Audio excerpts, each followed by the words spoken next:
Judges chapters 4 through 6. The Israelites again did what was evil in the sight of the Lord after Ehud had died.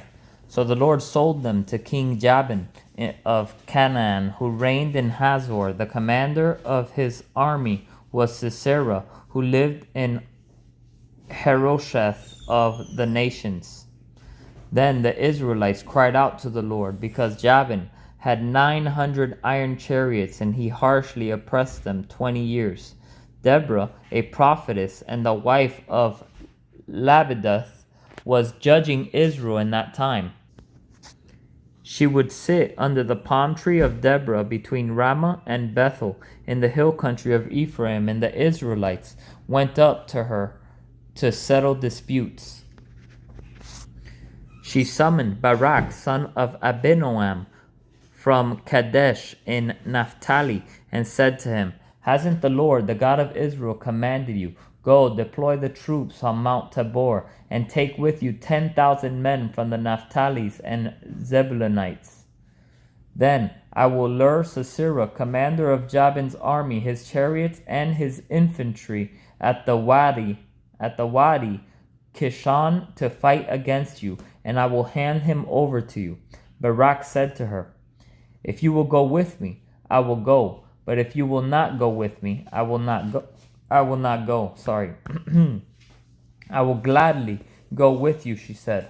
"But you will receive no honor on the road you are about to take, because the Lord will sell Sisera to a woman."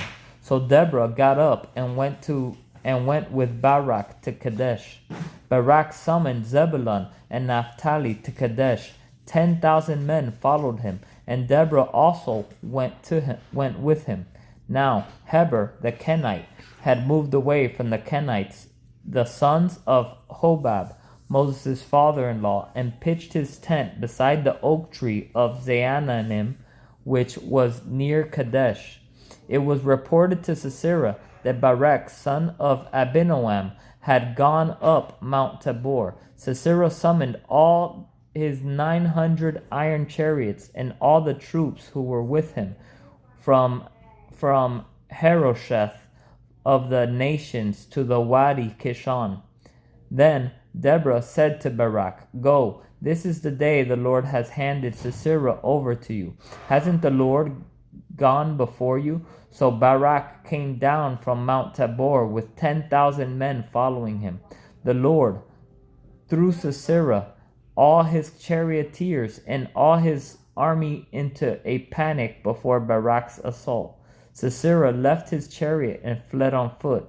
Barak pursued the chariots and the army as far as Harosheth of the nations, and the whole army of Sisera fell by the sword. Not a single man was left. Meanwhile, Sisera had fled on foot to the tent of Jael, the wife of Heber the Kenite, because there was peace between King Jabin of Hazor and the family of Heber the Kenite. Jael went out to greet Sisera and said to him, "Come in, my lord. Come in with me. Don't be afraid." So he went into her tent, and she covered him with a blanket. He said to her, "Please give me a little water to drink, for I am thirsty." She opened a container of milk, gave him a drink, and covered him again. Then he said to her, "Stand at the entrance to the tent. If a man comes and asks you, 'Is there a man here?' say no." While he was sleeping from exhaustion, Heber's wife, Jael, took a tent peg, grabbed a hammer, and went silently to Sisera. She hammered the peg into his temple and drove it into the ground, and he died. When Barak arrived in pursuit of Sisera, Jael went out to greet him and said to him, "Come, and I will show you the man you are looking for." So he went in with her, and there was Sisera, lying dead with a tent peg through his temple. That day God subdued King Jabin of Canaan before the Israelites. The power of the Israelites continued to increase against King Jabin of Canaan until they destroyed him. On that day Deborah and Barak, son of Abinoam, sang. When the leaders lead in Israel, when the people volunteer, blessed be the Lord.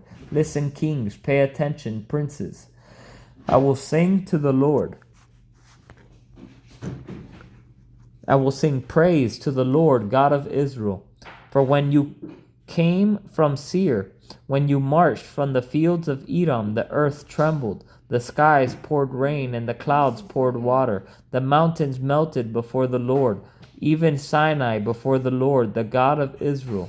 In the days of Shamgar, son of Anath, in the days of Jael, the main roads were deserted because travelers kept to the side roads.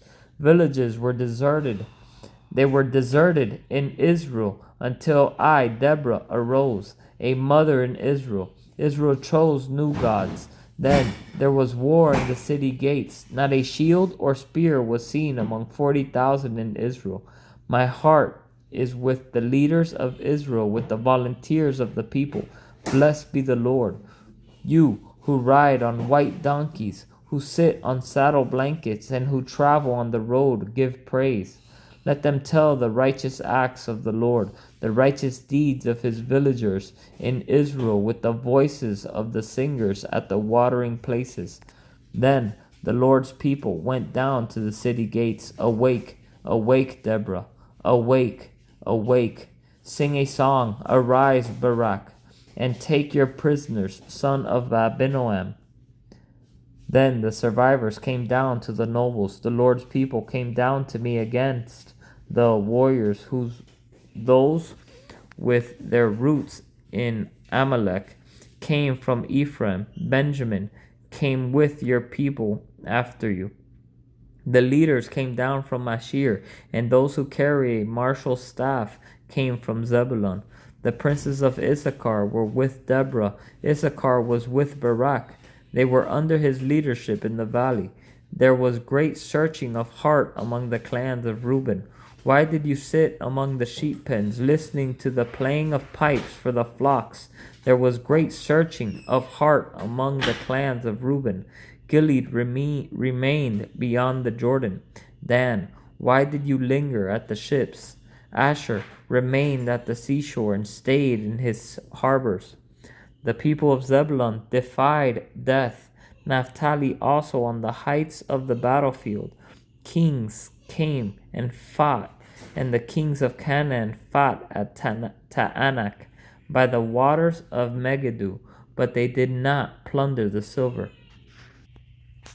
The stars fought from the heavens. The stars fought with Sisera from their paths. The river Kishon swept them away. The ancient river, the river Kishon, march on, my soul, in strength. The horse's hooves then hammered the galloping of his stallions. Curse Meroz, says the angel of the Lord. Bitterly curse her inhabitants, for they did not come to help the Lord, with the warriors. Most blessed of women is Jael, the wife of Heber, the Kenite. She is most blessed among tent-dwelling women. He asked for water. She gave him milk. She brought him cream in a majestic bowl. She reached for a tent peg, her right hand for a workman's hammer. Then she hammered Sisera. She crushed his head. She shattered and pierced his temple. He collapsed. He fell. He lay down between her feet. He collapsed. He fell between her feet. Where he collapsed, there he fell, dead. Sisera's mother looked through the window. She peered through the lattice, crying out, "Why is his chariot so long in coming? Why don't I hear the hoofbeats of his horses?" Her wisest princesses answer her.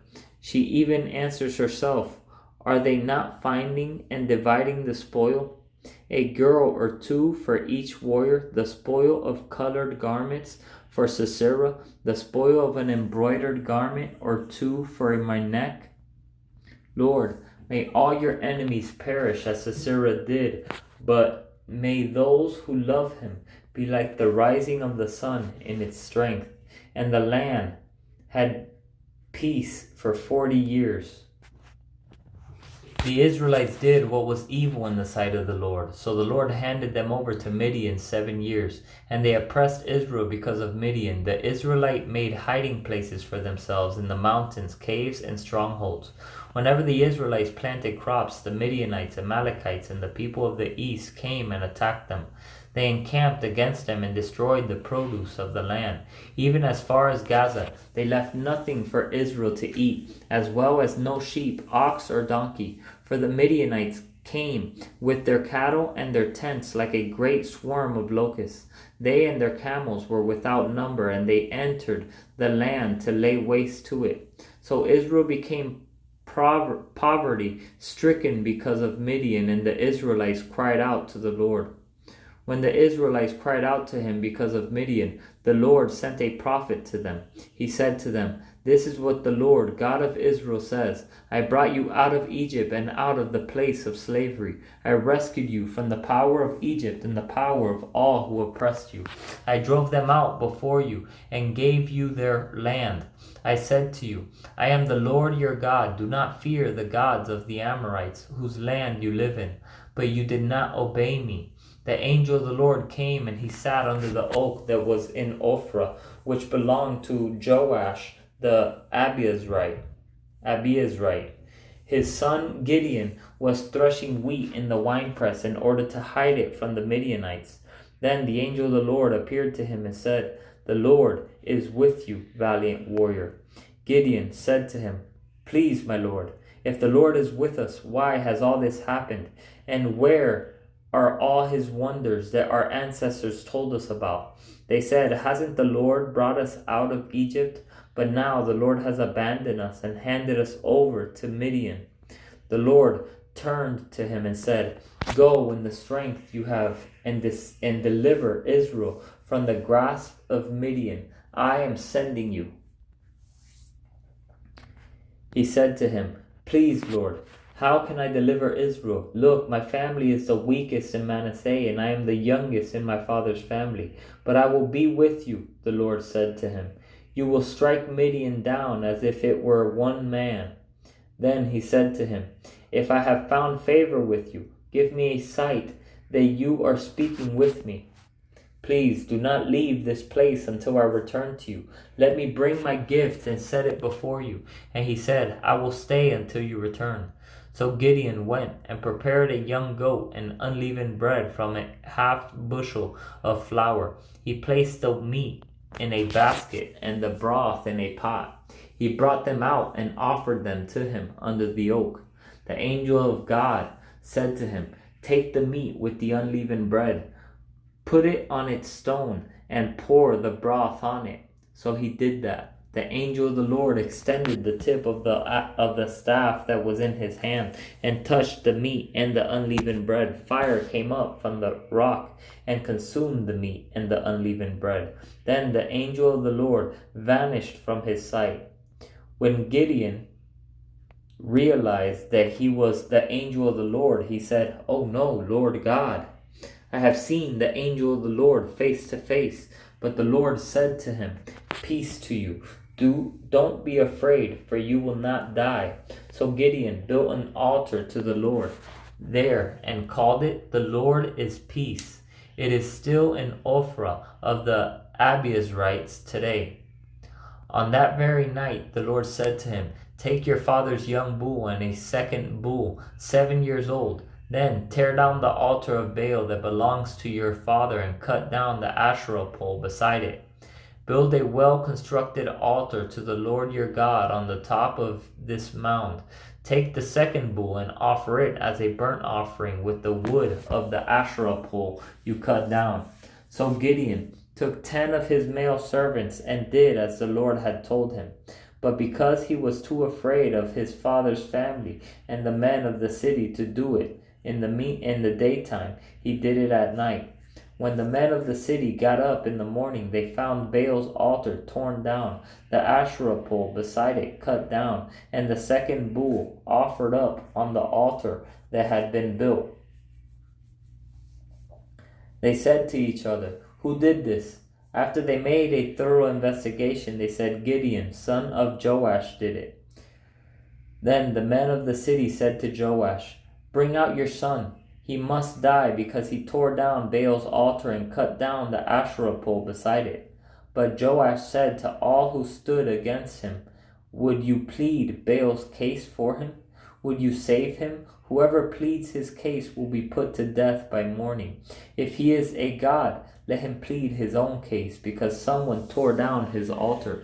That day Gideon was called Jerubbaal, since Joash said, "Let Baal contend with him," because he tore down his altar. All the Midianites, Amalekites, and people of the east gathered together, crossed over the Jordan, and camped in the Jezreel valley. The Spirit of the Lord enveloped Gideon, and he blew the ram's horn, and the Abiezrites rallied behind him. He sent messengers throughout all of Manasseh who rallied behind him. He also sent messengers throughout Asher, Zebulun, and Naphtali, who also came to meet him. Then Gideon said to God, "If you will deliver Israel by me, as you said, I will put a wool fleece here on the threshing floor. If dew is only on the fleece and all the ground is dry, I will know that you will deliver Israel by me, as you said." And that is what happened. When he got up early in the morning, he squeezed the fleece and wrung dew out of it, filling a bowl with water. Gideon then said to God, "Don't be angry with me. Let me speak one more time, please. Allow me to make one more test with the fleece. Let it remain dry and the dew be all over the ground." That night God did as Gideon requested. Only the fleece was dry and dew was all over the ground.